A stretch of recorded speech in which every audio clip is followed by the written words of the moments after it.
ពីដងឬក៏3ដងដោយសារតែអរម៉ូនរបស់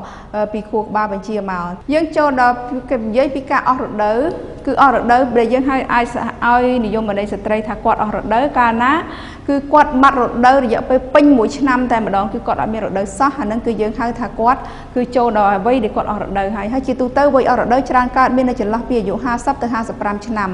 ជាមធ្យមគឺនៅក្នុងចន្លោះពី51ឆ្នាំកន្លះអញ្ចឹងយើងឃើញថាបើសិនក្នុងកំឡុងអាយុ50ឆ្នាំហ្នឹងបើសិនជាគាត់បាត់រដូវបើយើងធ្វើការឆែកអរម៉ូនយើងឃើញថាអរម៉ូនប្រភេទ SH ដែលបញ្ជាពីខាងផ្នែកពីខួរក្បាលមកនោះមានការកើនឡើងដូចក្នុង slide ដែលបានបង្ហាញពីខាងលើអញ្ចឹងហើយនេះគឺជាអាការៈដែលអាចច្រើនកើតមានឡើងទៅតាមវ័យរបស់គាត់ច្រើនជាទូទៅយើងឃើញថាចន្លោះពីអាយុក្នុង45មក50ឆ្នាំគឺគាត់មានបញ្ហាដែលប្រែប្រួលគឺរដូវគាត់អត់ទៀងដូចជួនកាលគឺអាចមានមកឆាប់ពេកមកយឺតពេកទន្ទឹមនឹងអត់ទៀងហើយក៏អាចមានទ្រុបវិបត្តិនៅតាក់ទងជាមួយនឹងកម្ដៅគាត់អាចដូចជាមានអារម្មណ៍ថាគាត់ក្ដៅក្នុងខ្លួនឬអារម្មណ៍របស់គាត់ក៏មានអារម្មណ៍មួម៉ៅច្រើនហើយគាត់អាចមានទន្ទឹមនឹងសរីរាង្គបន្តពូជរបស់គាត់ឃើញថាគាត់សរីរាង្គបន្តពូជគាត់មានការស្វិតដោយសារឲ្យស្បែករបស់គាត់ក៏ស្ងួតអាហ្នឹងហើយក្នុងអាយុ55ឆ្នាំ60ឆ្នាំគឺគាត់ប្រឈមមុខនឹងជំងឺពុកឆ្អឹងលើសពីអាយុ65ឆ្នាំទៅគាត់មានបញ្ហាបេះដូងនេះជាអាការៈដែលកើតឡើងចំពោះស្ត្រីដែលអស់រដូវនេះជាមូលហេតុដែលបណ្ដាលឲ្យគាត់ធ្លាក់ឈាមក្រោយពីអស់រដូវយើងឃើញថាមូលហេតុចម្បងទី1គឺគេតងជាមួយនឹងការព្យាបាលដោយពពួកអរម៉ូនចាការព្យាបាលដោយសារគាត់អស់ស្ត្រីខ្លះគាត់ឃើញថាគាត់អស់រដូវគាត់ចង់ឲ្យរដូវគាត់មានបន្តទៀតដោយគាត់មិនបានធ្វើការតាមដានឲ្យបានដិតដល់គាត់ចាប់ប្រើថ្នាំតែម្ដងធ្វើឲ្យបញ្ហាហ្នឹងកើតមានឡើងដោយសារអរម៉ូនដែលយើងប្រើទៅវាធ្វើឲ្យរដូវរបស់គាត់ហ្នឹងទៅជាធ្លាក់មិនទៀងទាត់ដោយសារការប្រើនេះវិញក៏មានដែរបញ្ហានេះយើងឃើញថាជួបច្រើនដែរគឺមានចន្លោះពី30ទៅ30% នៅក្នុងបញ្ហាដែលឲ្យធ្លាក់ឈាមក្រោយពីអស់រដូវហ្នឹងបញ្ហាទី2ដែលយើងជួបដែរគឺតកតងជាមួយនឹងគេហៅថាសរីរៈរាងបន្តពូជរបស់គាត់គឺវារួមស្វិតដោយសារក្រោយពីអស់រដូវទៅគឺអរម៉ូនដែលបង្កឲ្យជាមានរដូវប្រភេទទី1 estrogen យើងត្រូវថយចុះហ្នឹងយើងឃើញថាធម្មតាចំពោះស្ត្រីដែលនៅវ័យក្មេងគឺកន្សោមពងធ្វើការស្បូនរបស់យើងក៏មានលំអិលនៅមាត់ស្បូនរបស់យើងក្រោយពីគាត់អស់រដូវទៅគឺកន្សោមពងនេះត្រូវអស់នៅមេជីវិតញីដូច្នេះធ្វើឲ្យវារួមស្វិតតូចអញ្ចឹងអត់មានអរម៉ូនដែលត្រូវបញ្ជាមកស្បូនក៏រួមស្វិតមាត់ស្បូនរបស់គាត់ក៏ឃើញថាវារួមស្វិតនេះគឺជារូបភាពមួយដែលយើងបង្ហាញថាជារូបភាពស្បូននៅក្នុងស្ត្រីនៅក្នុងខ្លួនស្ត្រីរបស់យើងឃើញបើយើងពិនិត្យទៅមាត់ស្បូនឃើញថាមានការរួមស្វិតហើយនឹងស្ងួតនេះក៏ជាមូលហេតុអាចធ្វើឲ្យគាត់ធ្លាក់ឈាមផងដែរហើយបញ្ហានេះក៏ជួបញឹកញាប់ដែរគឺរហូតដល់ 30% ដូចគ្នាហើយចំពោះបញ្ហាមួយទៀតទី5ដែលយើងជួប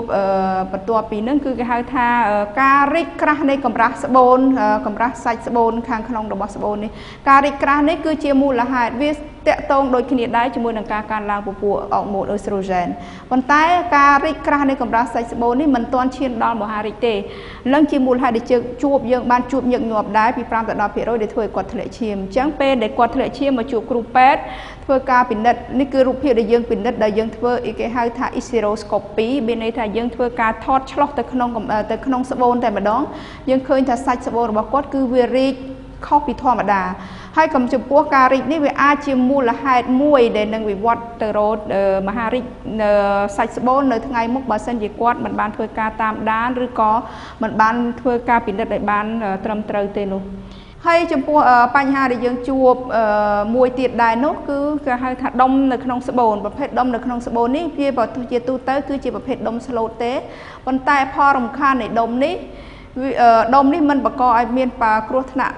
ទៅរកពពួកកាយទេប៉ុន្តែផលរំខានរបស់គាត់អាចធ្វើឲ្យមានជាមូលហេតុដែលជួបញឹកញាប់ដែលធ្វើឲ្យគាត់មានការធ្លាក់ឈាមក្រោយពីគាត់អស់រដូវផងដែរដូច្នេះចំពោះការព្យាបាលជាចម្បងយើងត្រូវ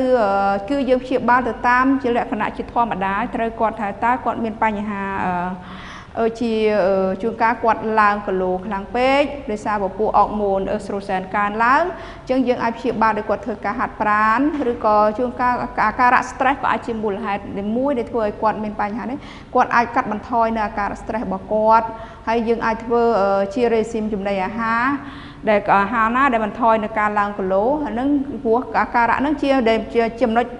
tôi mua để dương mình bàn chạm bám thà vì chuông các con ở miền Pành Hà thôn ngô đây còn là cà rạ thom đá con bàn đá còn miền cà thể chìm chứ dương trời cất chi chấm bong vì Pành Hà từng ở nâng bà sân đi dương cất Pành Hà từng ở nâng ở miền Pành Hà tế dương ai thôi cáp chịu ba đời thân nằm cáp chịu ba đời thân nằm ní cứ dương cứ trời prao của ông muốn dương bạn đăngให้tha cà để dương thể chìm để trang cà lang bàn đá vì cà can lang này của estrogen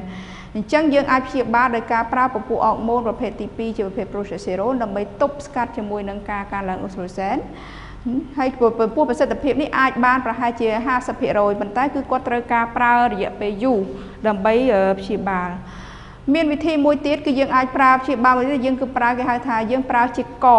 องเด็ดดักในขนมสบู่ได้บรรทัดกองดักขนมสบู่จีประเภทกองได้จีออกมูลกองนี่คือยังปลาขนมกองนี่คือเมียนจีออกมูลในขนมนั้นจีออกมูลปุบโปรเซสเซโรนคือเป็นเมียนประสิทธิภาพเราโหดเรา90%ขนมการกัดบรรทอยในการทะเลชีมนั้นchẳng hai nâng ai chui cắt bằng thoi tiện tông chỉ môi nâng mà hà rịch nâng sạch sbôn phòng đài chả cái bị cáp triệu ba đời thứ năm dương ai miền cáp triệu ba đời thôi cà vẹt cắt chia chấm bon để dương chụp chụp rực tì muối cứ dương thôi dương hai thà dương thôi kia là tả iseroscopy kia là ta cứ dương chlo dương pra mà sinh chlo từ khung sbôn nằm bay rô là pa nhà hà để cắt miền lang được khung sbôn dương khơi đông cả lại nam muối dương và tọp bị dương khơi hay dương ai chắp vô sạch nâng vô từ mờ như cái dương câu sầm ad vô sạch nâng đâm bay vô từ vị phía rô mơ mùi hai bỏ quạ bỏ cá thể chim nâng dương khơi tha và sự tập hiệp ban đọc làm phía rồi hay sầm rạp dẹp về dù để tục chúng môi lần cá thể chim tràn phong đài sắp ngàyนี้คือเกมเมียนใจวิเชียตุ่มเนิบนะในโครงการสายเชียวนำมาใหญ่ดังทาตาครูนยืนนั้นมีสถานเพียบจัง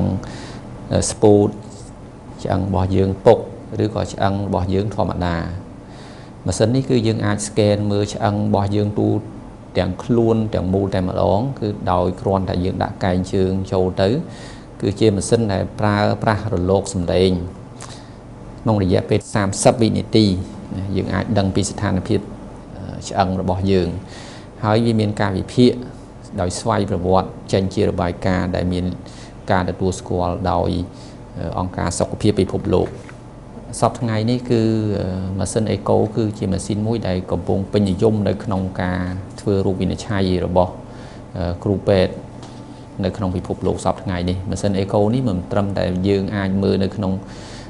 สลายเรียงในธรรมดาแต่มันก็มาเต้นโดยเชียสลายเรียงยืงเทือในขนมในรูกสตรีในขนมสลายเรียงแต่มันประหาวในขนมครูนในขนมปูบ่อยืงในเรือใส่ดมในเรือสละปัจจัยไอโก้นี่คือยืงอามือตัวดอลจังแบดงบ่อยืงเทียดได้กระปุงได้เทือจอลนาคือชายยืงอาดังปีสถานพิบแบดงบ่อยืงชิมโฮอย่างไม่คือกำราเบดงยืงกำราปนาตาเมียนปลาเบดงบ่อยืงจะใส่ชิมสเตียหรือก็มันสเตียคือยืงอาดังบ้านตามระยะไอโก้นี่การเป็นโรคสตรีในยืงในกระไรนี้ยืงมีนเป็นนักได้ปลามาเส้นยังหากอลโปสโคปีได้พิซายังทาสำไรทาฉลองหมดสมบูรณ์นั้นคือมีตัวในตีบอมาเส้นนั้นจะสำคัญคือช่วยสำรวจสำหรับขู่เป็ดคืออาจช่วยยังเคยรูปเพียบหมดสมบูรณ์จิบบ้ายังอาจปงริจิบใส่คือยังโรกันได้หนุ่มใบได้ยังซองไซจิบใส่ได้การในระเลียหรือยังซองไซถักกวาดเมียนมหาริเอ้วิอาจจิบบ้ายังการเป็นเด็กในตัวเตะให้มาเส้นจีทอมด้านมายังจ้องเป็นเด็กวิโรงวิชัยแต่ดอกขนมสมกิเมียนมาเส้นมายังที่เขาถ่ายอิสติโรสโคปหรือก็อันนั้นคือฉลองแต่ดอกขนมสมแต่นั่นคือสำหรับยังสับทั้งไงเด็กมันตอนเมียนนั่นแหละแต่สังคมแต่ทั้งไงทางมกให้ยังหนึ่งเมียนทว่าสอบทั้งไงนี้เนี่ยมีเชื้อสายบานสลายเชื้อโรคเคยทาปัญหาจมูกระเลียกระเปียนั่นคือเวียดเตะตรงจมูกนั่งเมโร